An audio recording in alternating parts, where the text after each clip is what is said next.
Good morning, students. Today, our topic is The Shepherd's Treasure.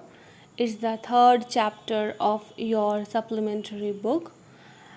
As you can see from the title, the shepherd means a person whose job is to take care of sheep.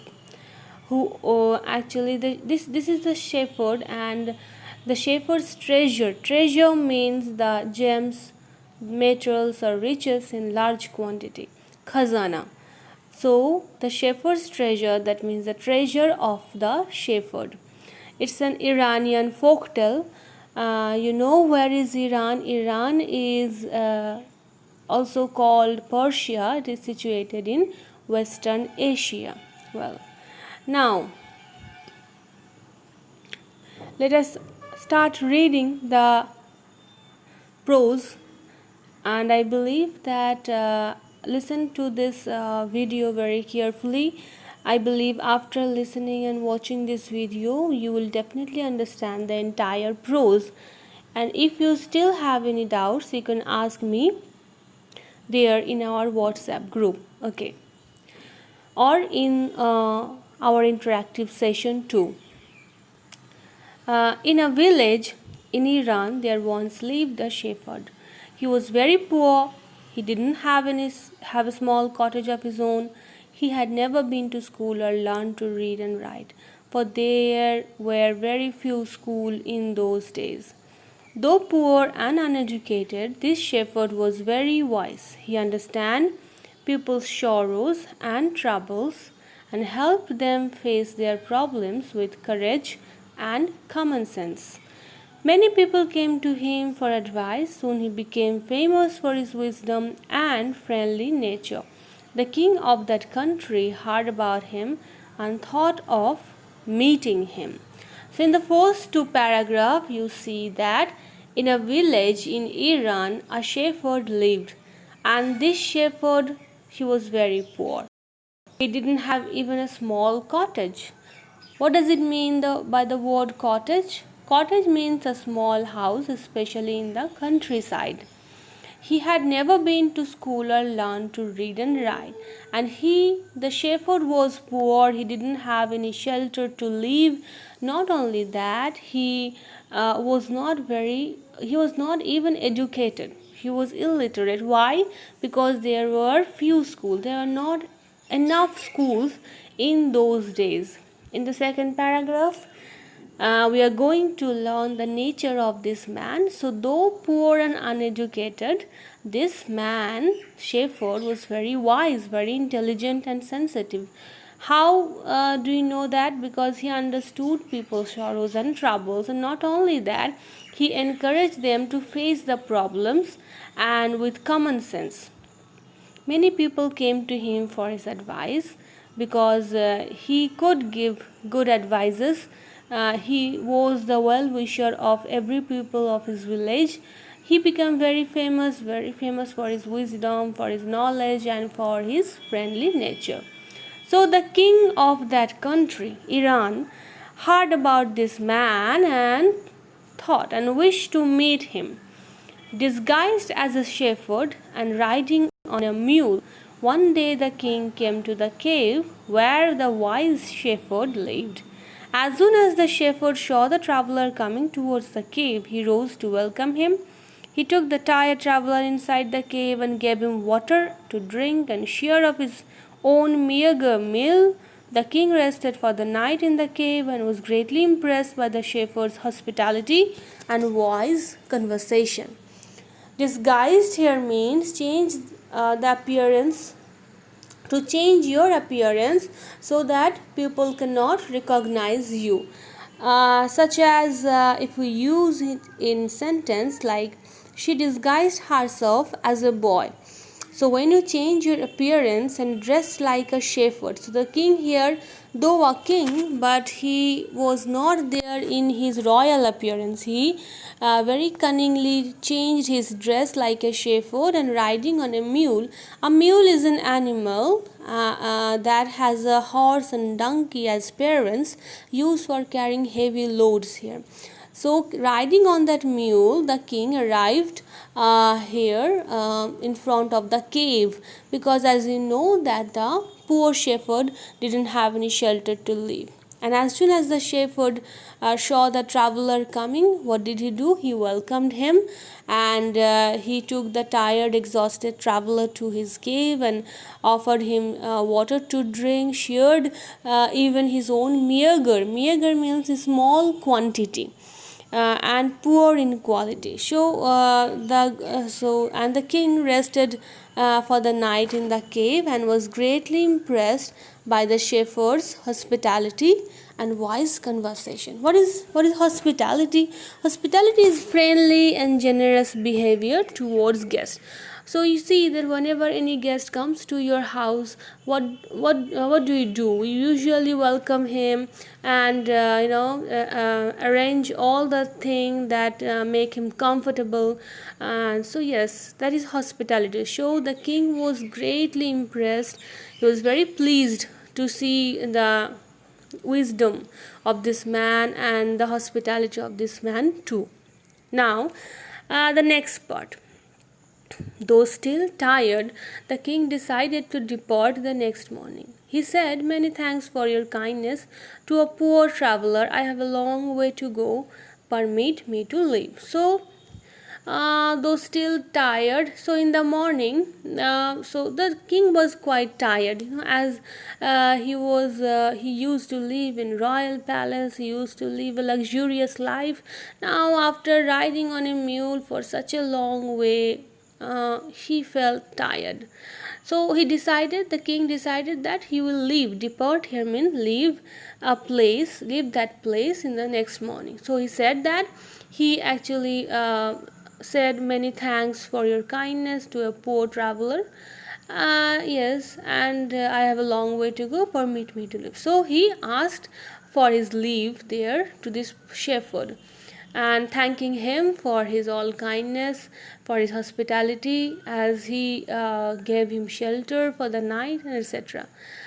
Next paragraph. Looking straight into the eyes of his guest, the shepherd replied, "Thank you, Your Majesty, for paying me the compliment of a visit." So, looking straight into the eyes of his guest, the shepherd actually here he was replying to his guest, and what did he reply? He looked straight into the eyes of the king and said that, "Thank you, Your Majesty." So Your Majesty is actually these words are actually the uh, words actually said to any king or queen. Your Majesty means for that the shepherd actually recognized the traveler or the king as the king of the emperor of the empire.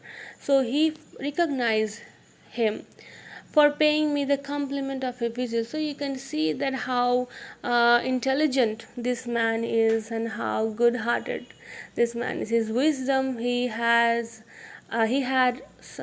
unmatched wisdom. Here you can see he quickly recognized the king, that he is not a poor traveler but the king of this entire country. So the king was very astonished. Astonished here means he was very much surprised as well as very much pleased. Because why he was surprised? Because he didn't expect that the shepherd could recognize him. But he was very pleased to witness the wisdom of this man. He is indeed very wise. He said that he thought to himself, "I need people like him to work for me." And the king appointed this humble shepherd the governor of a small district. Now, as the king was very pleased by the wisdom of this shepherd, and he wanted such wise men to work for the country, work for him, so the king appointed this humble, this modest shepherd as the governor of a small district. Next paragraph. Although he rose to power and dignity, the shepherd remained as humble as ever. People loved and honored him for his wisdom, sympathy, and goodness. He was kind and just to one and all. His fame as a fair and wise governor soon spread throughout the country. So, although he rose to power and dignity, dignity here means a calm and serious manners that deserves respect. Now, um, he was a very poor shepherd initially. He didn't have any shelter, he was uneducated. But after being appointed as a governor of a district, this man rose to power and dignity. But this shepherd remained as modest as ever. He was not boastful, he didn't show any pride, he didn't show off his pride as a governor. He was very modest, very down to earth as a man. People very much loved him and respected and honored him for his wisdom, for his sympathy towards others, and for his goodness.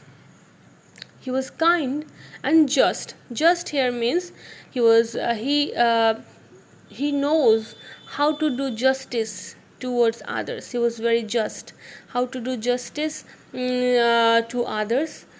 See, and his fame as a fair and wise governor soon spread throughout the country. So as a fair, just, wise governor, he was very famous throughout the country. Now the governors of other provinces, so you can see that the character of this shepherd actually teaches us the philosophy of life.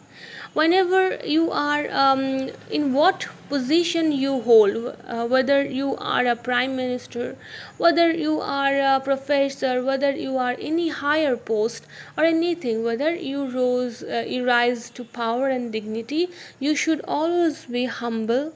You should always be down to earth, very sympathetic towards all others, because we should not forget about the fact that we are human, and sympathy, goodness, humanity, these are the essential qualities. These should be the essential qualities of every human. Okay, we should not be oblivious to this fact. Now, next paragraph. Now the governors of other provinces grew terribly jealous of him and began to talk to the king against him. They said he is very dishonest, keeps for himself part of the money that he collects as tax from the people. Why did he always carry with him, they added, an iron chest? Perhaps he carried in it the treasure that he had secretly collected. After all, they said mockingly, he was an ordinary shepherd and could behave no better. Now, in this paragraph, you see that in our society there are good people and there are bad people. So those bad people are always jealous of those goodness of those good people. Now, so as the governors of other provinces, now there are so many districts in Iran. One district, this shepherd was a governor of one district, but the governors of other provinces, there are other provinces too, there are other governors too, they become very much jealous of him, began to talk to the king against him. They started complaining to the king, and they said that shepherd, that governor was very dishonest. He keeps for himself part of the money. He collects as tax from the people. You know, tax money that you pay to the government. That if they so that the government can pay it for public services. Yes, tax paid on goods and services according to the profits and income. Now, if you live in a country, you need to pay tax to the government, and it is the duty of the governor to just take the money and just do it and spend it for public good. But here the other jealous governors complained that this shepherd, this governor, actually took all the money and he collects as tax from the people. So yes, they actually accused him of stealing the money.